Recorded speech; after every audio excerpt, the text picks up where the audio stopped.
eye in the sky. This symbol is as old as writing itself and evolved over time, giving us the circle or eye within the triangle. Let's examine the occulted origins of this powerful symbol. We'll start with the triangle. Before it was a simple triangle, the eye rested inside of a pyramid. The eye in the pyramid remains popular as a form today. But if we go back further in time, the pyramid was depicted as being unfinished, with the eye suspended directly above it. You see, the one symbol, the eye within the triangle, used to be two symbols which were merged.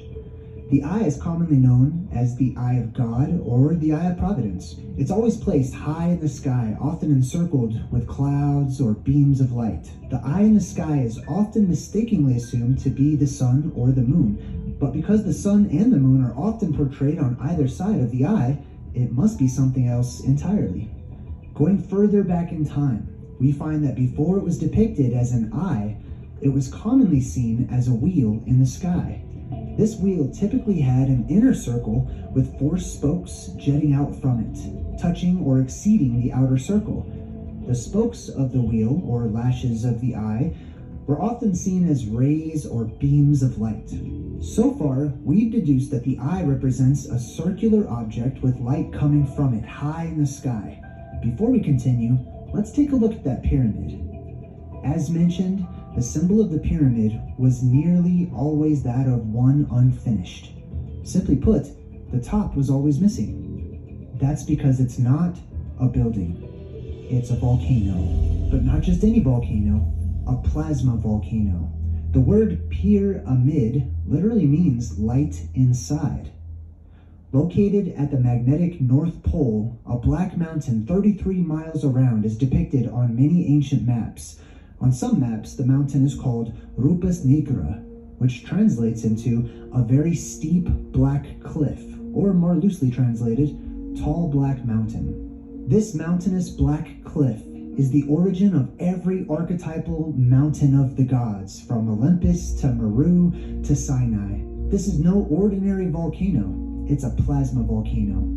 It isn't filled with lava, instead it's an opening, a bottomless pit, an extensive cave leading to deep within the earth.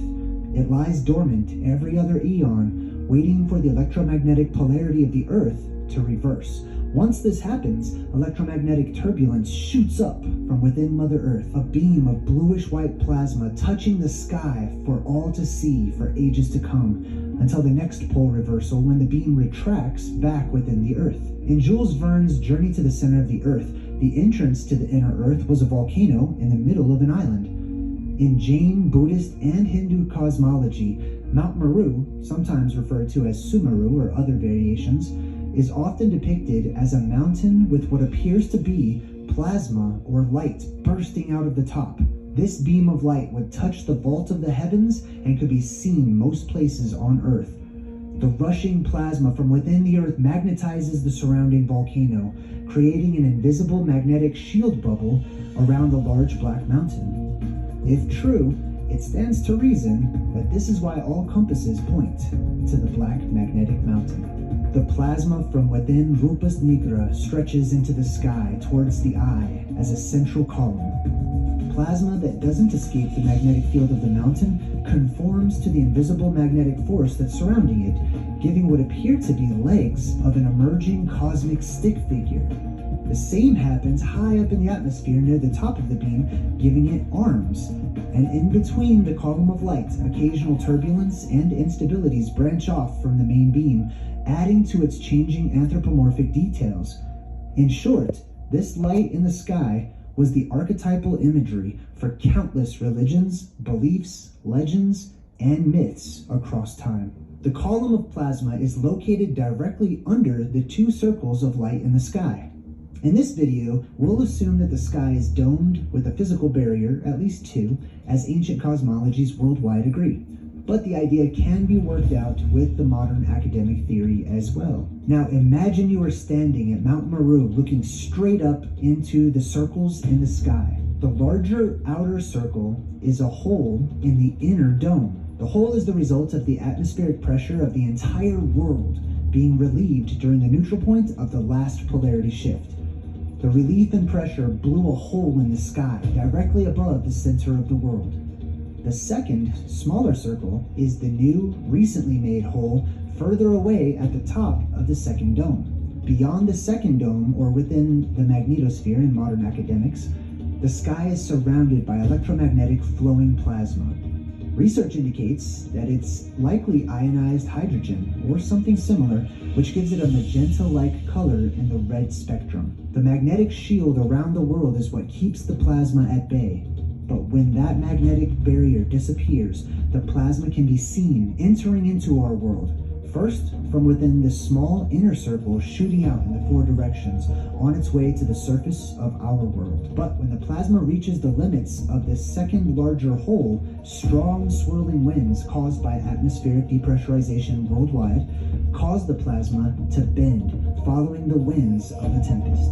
This creates the so-called eye in the sky and a multitude of other religious and spiritual symbols, all of which pay homage to a cyclical cataclysm, the cosmic union between the earth and the sky, the opening of the world, the apocalypse. These are the esoteric origins of the pyramid and the eye. Over time, they may be combined with other symbols which give us more validity regarding the context of our claims.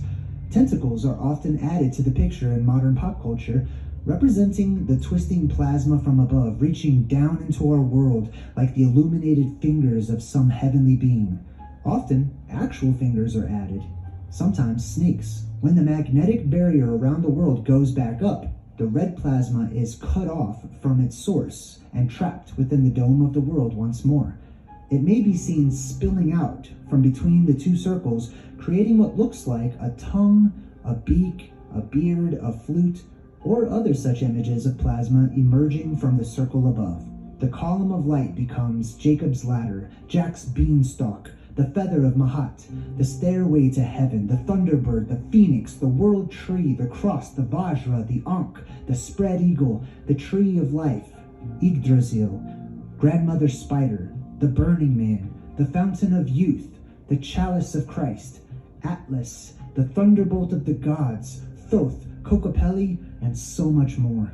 The circles of light above become the eye of God, the eye of protection, the evil eye, Medusa's head, Kali's face, the mouth of Kronos, the crown of Christ, the halo, and so on and so on.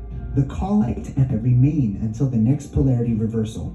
The column of light will retreat back into the earth, the domes above will go dark, the holes become invisible, and inhabitants of the world will fall into a slumber, forgetting all about the cataclysm, and therefore the meaning behind the symbol that we now call the all-seeing eye.